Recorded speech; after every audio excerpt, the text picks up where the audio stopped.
Alright, it's your man Brett from the Skateboarding Show here with another think piece. And today's idea is about, does skateboarding and other wheeled activities that you can partake in at a skate park, but this is the Skateboarding Show, so let's focus on skateboarding. Does skateboarding allow us as humans to experience our quota of fear? So, I'm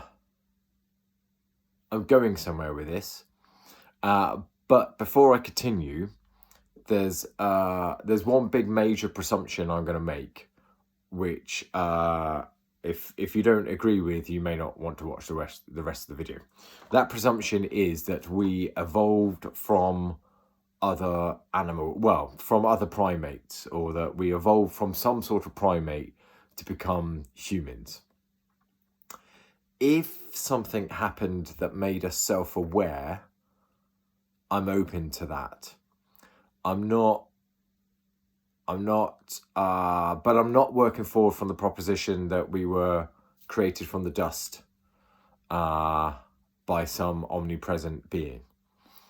I'm working forward from the proposition that we spent hundreds of thousands, maybe even millions of years being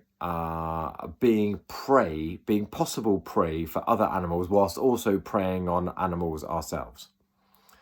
And what I'm working forward from is the proposition that we would have naturally spent time. We would have spent time like hunting other animals and being hunted ourselves. We would have spent time having to be really, really aware of our environment and our circumstances, and really aware on a life or death basis about what was going on around us, and about whether or not something dangerous was around that we had to be aware of. So we would have had a certain level of awareness the whole time. And there would have been times of quite extreme activity that was required that could have brought about quite high levels of adrenaline, to both run away from a situation and to run into a situation, both running away from prey and running towards things that we're preying on to hunt and kill. So what I'm getting at is that we would have lived for hundreds of thousands of years, maybe even millions of years, in a way that meant that we experienced fear and high adrenaline levels on a very regular basis.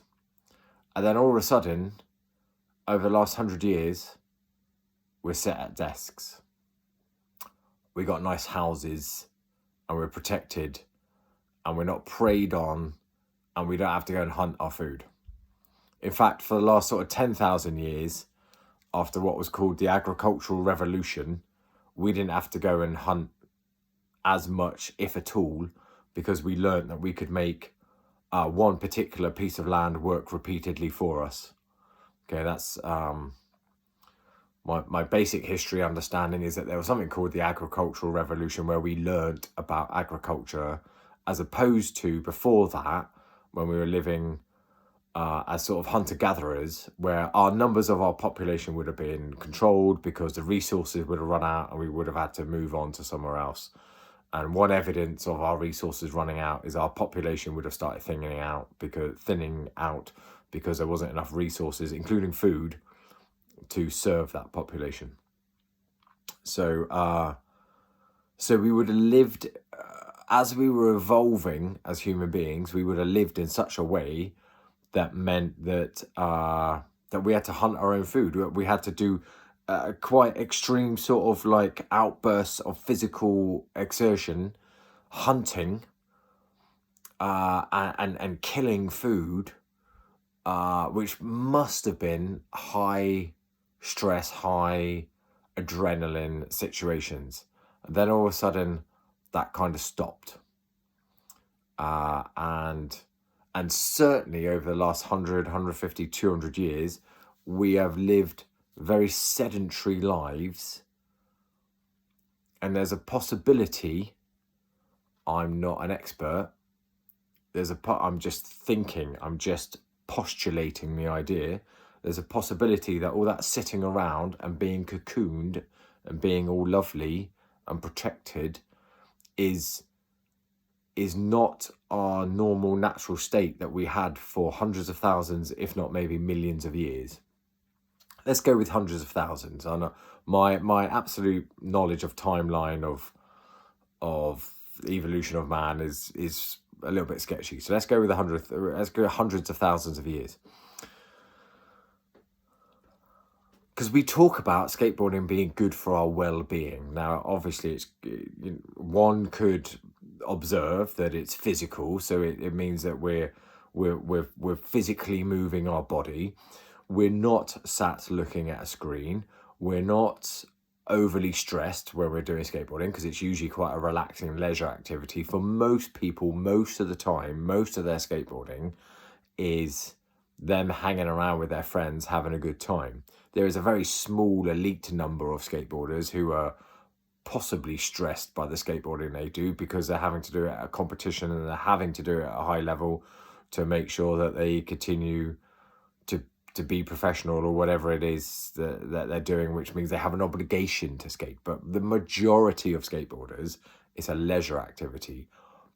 But for some percentage of those leisure skateboarders, it will involve at some point something scary, doing something scary, challenging yourself to do something that you find challenging in a courage sense as well as maybe an ability sense, or maybe those two things are connected for you. I don't know. I'm going to do a piece about that, because the connectedness of courage and ability is quite interesting to me. But for a lot of leisure skateboarders, challenging their courage, feeling adrenaline, pushing themselves to do something where their adrenaline levels are raised is part of what they're doing when they're doing skateboarding. And one might argue that if everything you're doing on your skateboard, if nothing you do on your skateboard challenges you in terms of your courage and brings up any adrenaline or fear, then one might argue that you're not challenging yourself, you're not developing, you're not growing, you're not engaging in the possibilities that skateboarding can give you. Some people might be on the other side and might be, instead of progressing, some people might have hit their peak and acknowledge that they're on the other side and they're on the way down. But some elements of skateboarding might still be scary for them, and they might still challenge themselves to do things that are scary and to approach things that are scary and to try and do that. So what I'm getting at is that maybe for hundreds of thousands of years, we lived with a certain amount of fear and awareness. And it's not like we lived in fear the whole time, but we lived with a certain quota, a certain amount of fear happening as part of our daily lives. Now we don't have that. We sit at desks, we sit looking at screens, we have nice houses that protect us. And I wonder what impact that's having. And at the same time, we know as skateboarders that skateboarding is quite good for our well-being, and not just our physical well-being. Possibly also our character, our emotion, our cognitive health. And there's lots of, there's lots of great programs that talk about that. I'm just looking at one element of it. I'm contemplating the idea that actually perhaps we are supposed to experience a certain level of fear as an integrated part of our life. And at the moment, because we don't experience a lot of fear, in a real sense, because skateboarding allows you to experience fear in a real sense. Like watching a scary movie or some sort of abstracted element of fear probably has its place, but the real reality of, my gosh, if I get this wrong, that's gonna hurt. It's gonna actually hurt. I'm gonna hit concrete quite hard. So I have to get this right. And if I get it right, it's also going to be amazing. It's going to be such a thrill to get this right. You know, it's a lot like being hunted and hunting. It's a lot like being hunted and a lot like hunting. Because if you run away from a saber-toothed tiger and you get it wrong, it's going to hurt or possibly end up in death. If you chase down an animal that you need to kill to eat, and you get it right, you've got the thrill of the chase. You know, you've succeeded. Skateboarding is like being hunted and hunting. It allows for that expression and for the experience of fear to happen in a real sense, in a really real sense. Just like some of the other wheeled sports as well. You know, the fear of what could happen if it goes wrong is real. And the adrenaline and the joy that comes from getting it right is real. It's really real. It's experienced in a real bodily, physical sense. And I wonder if that's part of what makes skateboarding good for our well-being. It may not be. I'm just theorizing. It might be nothing to do with that. I don't know. There might be numerous neurologists out there who could talk about that. Huberman could talk about what makes it great for our well-being. I'm just theorizing on the idea that perhaps for hundreds of thousands of years we lived with fear. Not in fear. I don't think we lived in fear. There would have been times when everything was chill and it was okay. But there would have also been regular times when we would have been hunted or we would have hunted. And that would have brought about high adrenaline situations. And now we don't have those.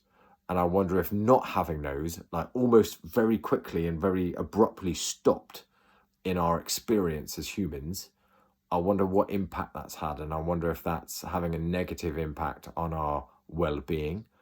And something like skateboarding can counter that by giving us an experience of our quota of fear. Because it brings about an experience that's not too different from being hunted or hunting. As always, just a thought. I don't know. I'm just thinking out loud. Go out, do some skateboarding, hunt down some good tricks. Hunt them down. Right. See you all later. Bye.